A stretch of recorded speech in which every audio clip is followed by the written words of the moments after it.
Welcome to the Superpower Success Podcast. At Keystone, we believe exceptional organizations don't just happen. They are built by focused leaders that recognize their authentic leadership superpowers. Join us for a serious dose of inspiration.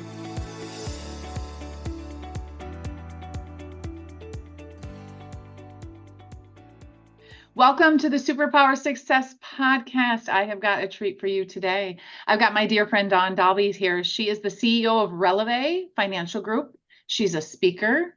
She's the author of Live Wealthy, which we are going to talk about today, how to live wealthy, because she's been such a great mentor for me in thinking about this differently. She's also just a badass female in my network. And we can say ass on here, just so you know, we let people know that. But you're just your personality and your energy and how you help leaders think differently and executives think differently about their own wealth, but from a health and wealth, right? Really that holistic view, I think is going to be a fantastic conversation today because selfishly, I kind of need your advice too.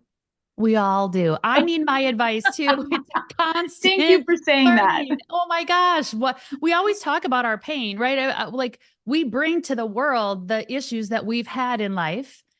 Because we're so passionate about it because we've experienced the pain too. So just because I'm an expert in money and an expert in human behavior doesn't mean that I don't need to hear the same advice over and over and over again. It serves me too, Jamie. Thank you for kicking us off with vulnerability. And Yes. I think I'm excited to hear you just share a little bit about your story, because I think, I know the most successful people I know, like you, have had a lot of trips and falls and left turns and right turns and things that we didn't plan on. And so tell us a little bit about how you've gotten to this point in your success.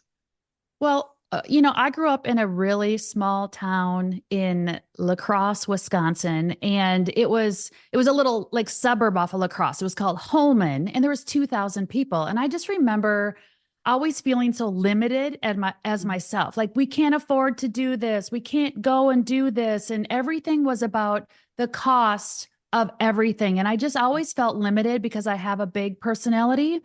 And so I just knew that I wanted something more than that. Not that that's wrong, but for my personality, I just knew I wanted something more. And so I moved up to the Twin Cities, and I'll never forget being 18, 19 years old and driving my car around these beautiful big neighborhoods in Woodbury. And I'm like, ooh, how do these people afford to live like this? I need to figure this out.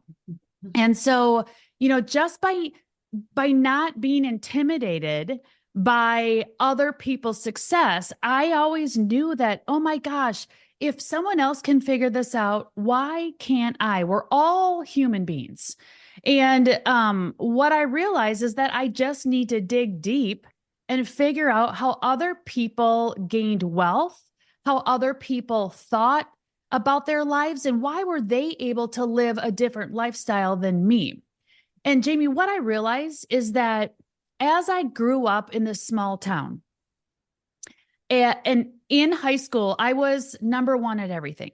I was homecoming queen, president of student council. I was state champion in track 2 years in a row. I was band leader, like the majorette. Like, I had to be number one in everything that I did.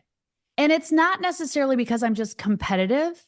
It was because I had low self-esteem.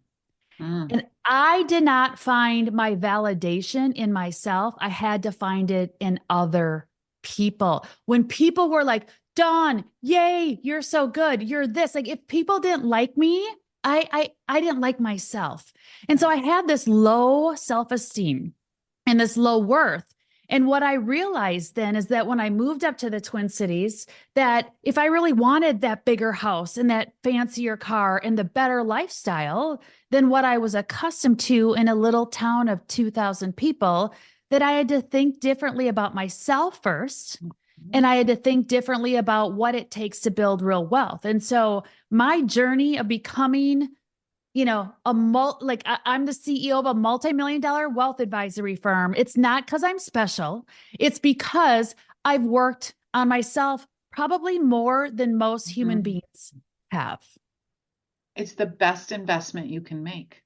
Mm-hmm. And you see it in executives that you work with because you work primarily at the executive level, right? Yep. With their Yep. wealth, and they're not investing in themselves. Right. And what I've learned with all leaders is if they don't fill themselves up first and foremost, Mhm. especially us women, like we think if we do stuff for ourselves, that we should feel shame and we should feel guilty and we're selfish and all we do is care about ourselves. Mhm. But when you really work on yourselves and work on your pain, work on your negative thinking, work on like your emotions and your behaviors, and when you work on that as a leader, then what happens is you like fill yourself up and then you're able to like give your best leadership to your team. And so like people, Jamie, you've probably been around people like this too. Um, I've been around people that like even people in my own family, when my mother, she died of alcoholism. She passed away unexpectedly in my home. We moved from Minneapolis to Arizona 6 years ago. But what I learned from her, like, I always thought she was like really kind of selfish person. Like, I was like, oh my gosh, why are you such a narcissistic? And why is this all about you? And, all this kind of stuff. And I'm like, oh, it's because she didn't fill herself up enough. And sometimes when where I have been in corporate leadership, not just obviously my personal life, but my professional life too, I've been around people that have been business partners with me, or they have been leaders of me. And I have seen because they were so insecure about themselves and they had maybe a hard childhood or they didn't deal with their issues, Right. then they spread this toxicity all around to everyone in the corporate world. And so what I've learned most is that, I'm not the smartest person. I'm not like, I don't have any special like skills and abilities that are different than anyone else. I just have worked on my pain more and realized how can I be a better version of myself so I can bring that better version to my team. I love that. And you started to talk about, right, the leaders you've learned from, both good and Mm-hmm. bad. Mm-hmm. Was there like the leader you are for you, because you run an entire organization, right, of people, Yep. so you are leading. Is there a moment or a leader that you're like, that thing happened and that taught me something about who I wanted to be as a leader? Or there's probably 100 of these, but can you pick one? Yes, I can. Um, I was told in corporate America in the past that I didn't deserve to earn the same amount of income as my colleagues were earning. Um, Mainly, I don't know why. I can't blame it on because I'm a woman or whatever. Maybe that was it, but it doesn't really matter the why. But I was told in a one-on-one meeting with a leader that I didn't deserve. Like, why would I ever need more money than X in my business? So instead of me getting paid out a percentage that I was currently getting paid out, we were going to lower the percentage because my business was growing fast. And it's like, why would Dawn ever need more money than that? And this is coming from a leader that was making double of what I was making. And that really like threw me off. And I'm like, I had to really sit with that and go, well, what you're telling me is that I'm not worthy and I'm not enough.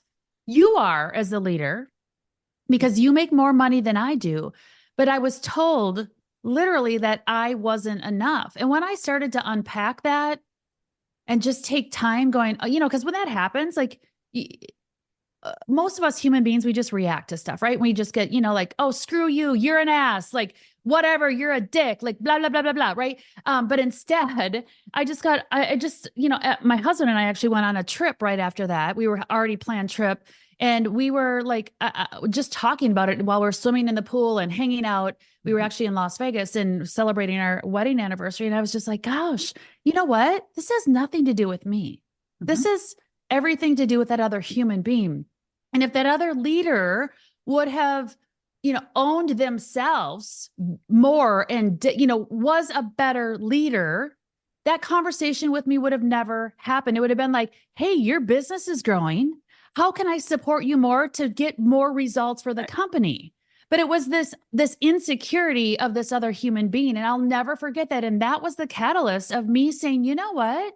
I think I need to get out of this industry. I think I need to go and work in a different environment where I'm in control. And now I'm the leader.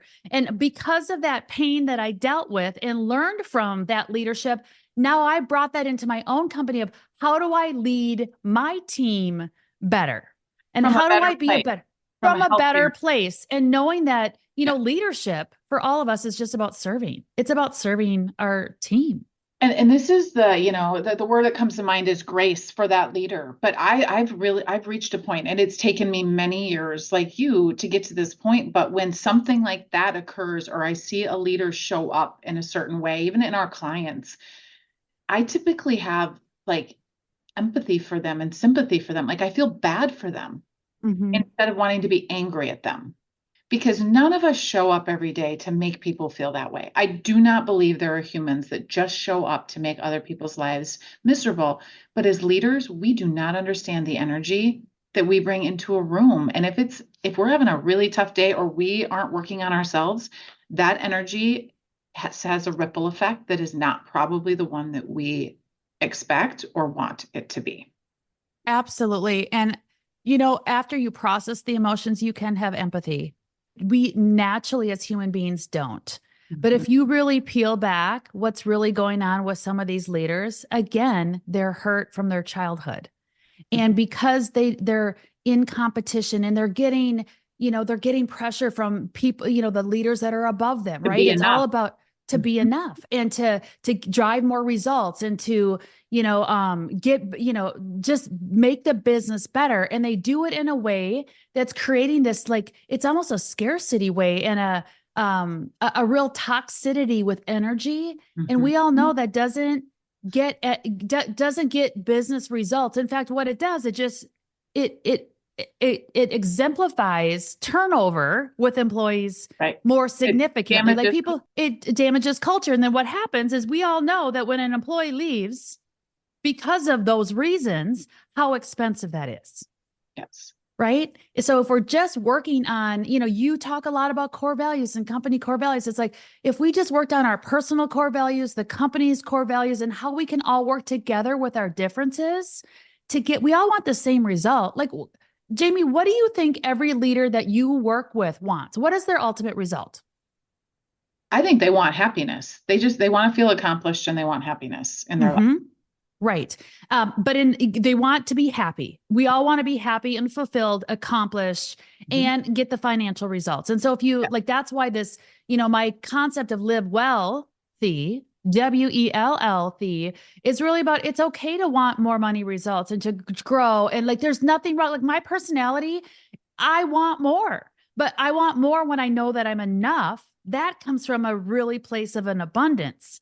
And that's what's really cool about like teaching people that we have human beings that are producing the money and money equals humans. So what we need to do is when we work internally on human behavior, Mhm. when we work internally on what's in it for all of us, not just selfishly what's in it for the leader, but what's in it for all of us, we all get to that place that you just said, Right. happiness and success. And feeling, yeah. And it's a continuous cycle. And I feel like we could do a whole nother podcast because I have my own bad beliefs that I've carried forward around financials. And I think a lot of us, depending on how we were raised, multiple ends of the spectrum, whether you had nothing or you had everything, there's a lot of trauma from financial beliefs and things we've carried into adulthood that really don't serve us anymore. So that's probably a whole nother conversation. It But is. it shows up in your leadership. It Mm-hmm. shows up in your stress response, right? When Q2 was not where you wanted it to be, right? And you're showing up as a leader or an owner of a business in a different way. It's that, it's the fear, it's the financial fear that's the root of It's most of it. absolutely. And, the financial fear and the beliefs, what I have realized with myself, 2 decades of personal development and really understanding, and maybe 3 decades now, I think it's been about three, is that those beliefs, like you talk about, they have to be reexamined for me about 3 times a year. Yeah. And I just did that. It's funny that you bring that up, Jamie, because I just did the exercise again last week. I'm like, what is like, because of how our brains, our subconscious brains work, we get into those false beliefs of how we were raised in that, like what did our grandparents and our parents believe? And so we get that stuck in our brain. And then you have to address your beliefs at least 3 times a year, because again, you can say, I stopped that belief and now I believe this. But you know what? How our brains work. Oh, there. Yep. It's still there. In fact, do you know that this is interesting too. We have about, I don't know, 60 to 80,000 thoughts a day. Yeah. And out of those thoughts, 80% of them are negative. Yep. Like 80% are negative and 95% of those thoughts are repeated day after day. So as human beings, our brains are the default mechanism of our brain is to be negative and look, to keep us alive, right? We're going to look at all the bad stuff and what's going on. And like, once you become aware of your thinking as a leader and how your leadership and how influential the leaders are, to go, oh my gosh, I have this opportunity right now to transform my team's life by changing their thinking and just having them be aware of how we were designed as human beings. Like, leaders impact corporate leaders at any level. Like, we impact the younger generation so significantly. We don't understand, Jamie, when I listened to you in your keynote a couple of months ago, I mean, you said, the younger generation is actually not as bad as we make it out to be, right? Right. And they are bringing the negative. The negative, right? But they're, because they think differently than us, we're bringing in the negative, but it's like, well, let's listen to them. They might not be 100% right. We're not 100% right, but how do we merge the two together? And even if the younger generation is wrong, even if they are wrong, as a leader that has more wisdom, it's our job then to go, hey, let's look at this a little bit different and challenge their thinking. And not just be frustrated by it. Not just be frustrated. Because again, what is frustration? Negative energy, negative vibe, which ends at a negative income result for all of us. So true. So true. How would your team describe the leader that you are today? Like, what are your leadership superpowers? Well, I'm going to tell you, 5 years ago, I didn't have them. I maybe had them, but I wasn't expressing them. So it wasn't until my husband was like, girl, you need to show up and be a better leader with your team, because I run a business where we do financial planning and investment management and tax management. And I was busy working in the business for 20 years and then decided to work on the business. And working on the business is where you start to do more sales and marketing and brand development. And what do you really want your business to be, right? And so I was busy building the brand and how I wanted to go to market with not just helping millionaires, but helping people that weren't millionaires that want to be millionaires. Like, how do I grow my business? And my husband said to me, he goes, you need to get back, instead of working on the branding and the marketing so much, you need to get your butt back in as a leader and lead your team. Mm-hmm. And actually, when he said that to me, I was like, you are right. And so what I bring to my team now, and by the way, 5 years ago, there was 3 of us, and now there's 14 plus contractors. Mm-hmm. And it's because I did this.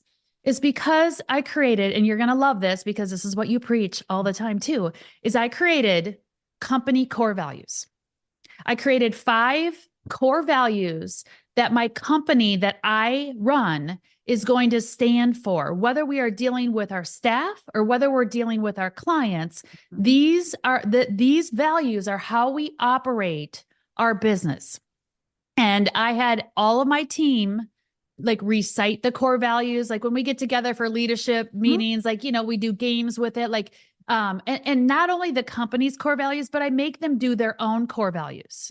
I make them actually do their own strengths, the strengths finder. So when I teach my team that they're going to earn their income from their strengths and spend from their core values. And so what happens is that I've created this culture based on my company's core values and the core values of each individual human being on my team, and realize that they are all little entrepreneurs of the business. It's not the corporate business and everyone works for Dawn. It's like Dawn is in the center, and it's not even me. It's my message is in the center. And we all have a place in that message. Just not this hierarchy is that we have the CEO, then we got this, and then we got this. And then, the little people at the bottom, it doesn't matter what they think. It's not like that. It's like the person, the idea person, the CEO, it's their message at the middle. And then how do we design everyone feeling like they have a part in the message and bringing in their own strengths and their own core values into the company so they can live exactly how they want to live. And let me just say one other thing, because this is so powerful what I think I did. I realized that in building my business for the last 2.5 decades, that I used to be not made fun of, but chastised. I don't know what the word is. Like, I would have other guys come to me and say, Dawn, you only work 4 days a week. If you worked one more day a week, you would have your business grow by 20% more. And I was like, you know what? I value balance. I value alignment, and I'm going to get my stuff done in 4 days, more than you're going to get done in 6 days. So I built my business working 4 days a week for the last 25 years and doing it as pretty much for the majority of my marriage being the sole breadwinner. My husband made some money. He's awesome, but we just decided like he needed to take care of the girls and do some, we just had to divide and conquer. And what I did 3 years ago, I said to my business partner, I said, I want to implement a 4-day work week.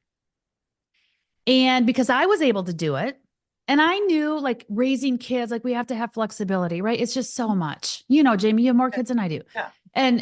And so what I did is I said, we are going to have a 4-day work week, and it's called the Live WELLthy work week. And that means that on Mondays and on Fridays, you get flexibility. Okay. You get flexibility. You can bookend, but on Tuesday, Wednesday, and Thursday, you are there. You are putting in all of your energy, all that kind of stuff. And Friday, if you're on your flex day, but I text you or a client texts you, that's a priority. Like, get off the golf course and do your thing.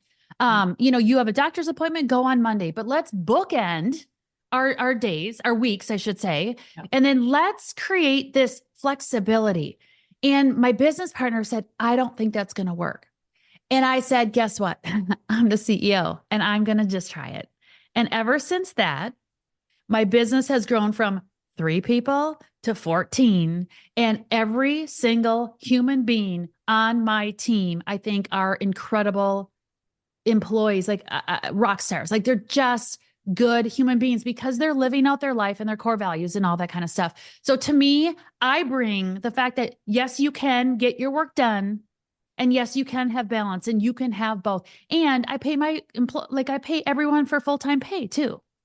Right. And the results that you're paying for, not the number of hours they put in. No, I don't care about that. However, I am a stickler on, again, if I'm giving you this flexibility and you get the great income and you get flexibility, there's the yin to the yang, where there's going to come a point too on a Tuesday night that like a client reaches out and we need to serve them. Like, they might need some money out of their portfolio. They might need some tax help. They might need whatever. Like, we have to, sometimes it's hard, right? And it's just about managing your time. It all comes down to managing time. Flexibility works in both ways. I think that's the biggest thing. It's not, you just can't have it and then not expect to, like, when someone needs it from you, right? To be flexible. Yeah. And I think that's really important. What do you see, right? When you go in, and you're unique from a financial advisor standpoint too, in that you go into organizations and you help, right, with this idea of financial wealth and feeling into like corporate benefits almost, right? Mm-hmm. And come in and talk, because the financial fears and the financial stresses do affect employees and how they perform. So like, what are you seeing in organizations right now? And what is the value of an organization bringing in somebody to talk about that and just be open and vulnerable about it? Yeah, I think, a lot of times companies miss the opportunity of having this financial wellness person come in. A lot of times they have someone who's managing their 401k and their benefits come and talk about the benefits or talk about the 401k, but they're not coming in there trying to help people understand how to get more out of their income, Mhm. teaching them how to teaching them like the wellness around being a better, like, how do you negotiate? How do you be a better team member? How do you do all of these kind of things? Because money's oxygen, and we're all human beings, and money's tied to how we perform at work. And so, like, I believe that companies significantly benefit when they bring in a financial wellness expert that is going to talk with them on how to, like, it's the personal development of money, right? And it's also, Right. yes, we need to know the technical aspects about the benefits, and not just selling them the benefits and not selling them the 401ks, but like understanding how employees can have better satisfaction at work when they fully understand their benefits. I go into companies and I'm like, you're on a high deductible plan. Why do you not have an HSA? Well, no one educated me on that. Or, about their stock options. Should they take non-qualified stock options or restricted stock options? And like insurance for life insurance, disability, like the benefits go on and on and on. And people, because the benefit package is huge.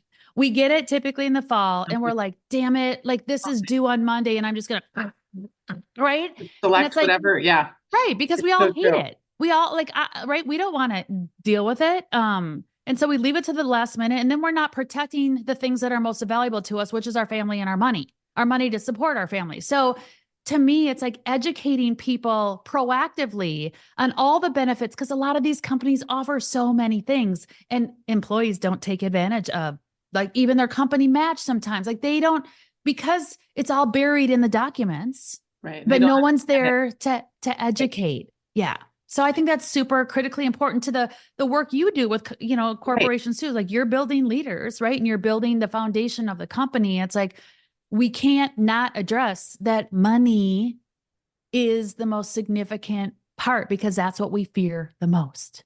Right. And this is the whole person, right, that we're talking about. And I think some companies are really getting it right, where they are bringing in other programs and they're starting to see that, again, the stresses in everyday life come into the office. And if we can be, there's also loyalty there from employees. If we can be the place of calm and of certainty, and where they can learn and understand and feel in control, Mhm. how do we, that's the place that, from a good culture standpoint, that workplaces need to become. So, given everything we've talked about here today, like, I mean, it's all amazing. And this is why I wanted to have you on, because this idea of, you think financials is something different from a leadership standpoint, but if you're not examining your own energy, right, and where your fear is coming from and it's very hard to be the best leader that you could possibly be for your organization. Where would you tell a leader that's listening, like, to start? What's one thing that you would say, do this? I would say for them to own it. Own it, which means own everything about themselves. The good, the positive, the negative. Like feel comfortable being a human being and what you bring to the table, and fully understanding your strengths, and understanding that we all have weaknesses. And a lot of times our weaknesses are just the negative version of our strengths. Mm-hmm. My second strength is activation and getting stuff done. Guess what my biggest weakness is? It's being impatient. Like Right. I can't stand to, like, when people are, I'm like, hurry up, right? But that's a negative vibe that I'm bringing, but it's a strength and it's a weakness. And I think leaders all need to define their strengths and their weaknesses and their values, and then understand how those connect with other leaders and how those connect with the employees. I think that is the main thing. That's when I say own it, like own yourself, like Work own on your yourself. result. Yeah. Yeah, like own it, like own your results, because so many times it's human nature. We love to point fingers. Jamie, you have lots of kids. Like they're always pointing fingers back at me. And we love to point fingers.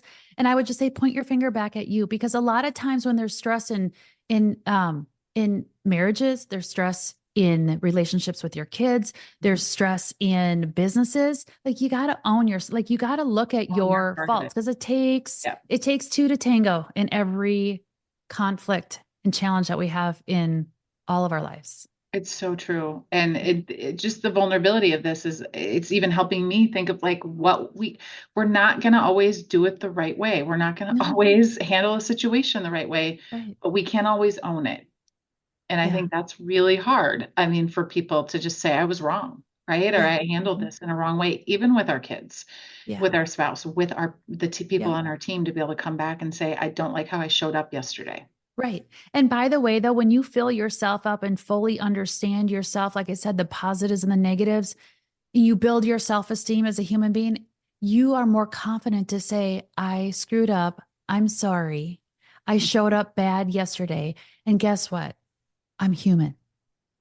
And And it's people, okay. We're right? human. Why are we trying to mask and, like mask our humanness? Like we're not all perfect, but own when you're not. And that's when you do that, like you're building yourself and your team up to what we all want in our lives. And we just want to be successful and fulfilled and happy and content. Like that is all what we want to just feel. We want security and freedom at the same time, and that's what every business is striving for. And we all know that that can happen if you own it.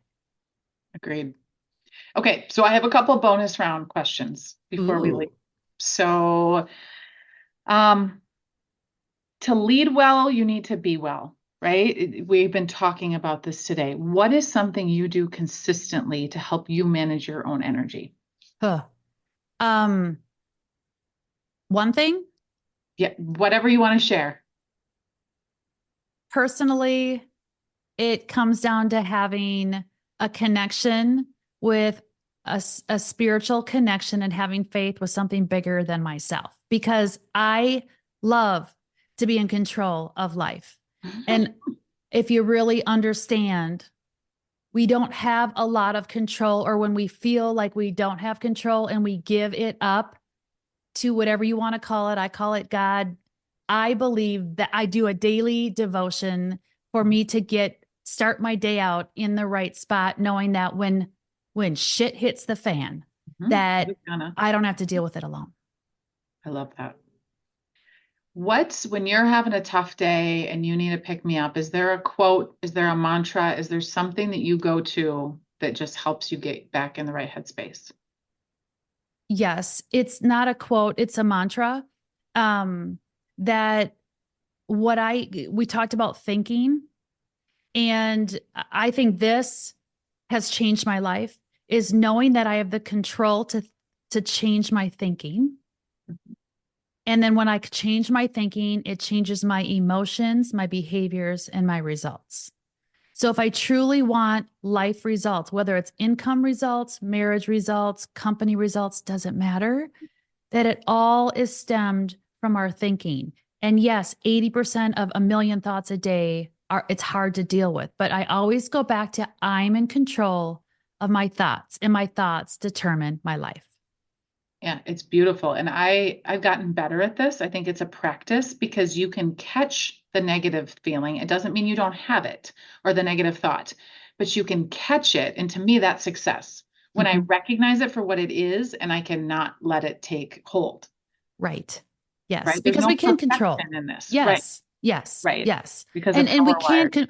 can't control our emotions. That's the hard part is we can manage our emotions, but our thoughts create our emotions. So, yes, that's why personal development is a constant. That's why the work that you do, Jamie, is so vitally important. Like your job is never going to go away because we have to continually work on these, our thoughts because it's just human nature. Right. And the conditions are always going to be changing that we're dealing Yes. with Yes. on a daily basis. Okay, last question. What is being ridiculously human? When I say those words, what's that mean to you? Ridiculously human to me means that I can show up just being me. I can show up ridiculously at a bonfire with high heels on, with a glass of wine in hand and my pajamas on, and just be ridiculously me and be okay and not going, how am I different than everyone else? Like just Own it. being okay in my own skin. I love it. And if everyone could see the huge smile on your face when you answered that. So I believe the answer to that question for sure. Thank you for being here, my friend. Thank you for having me, Jamie. I love unscripted conversations with you because they are so authentic and real, and being vulnerable and just sharing to help the next leaders in life is really what your work is all about. And it's been an honor to be on your show.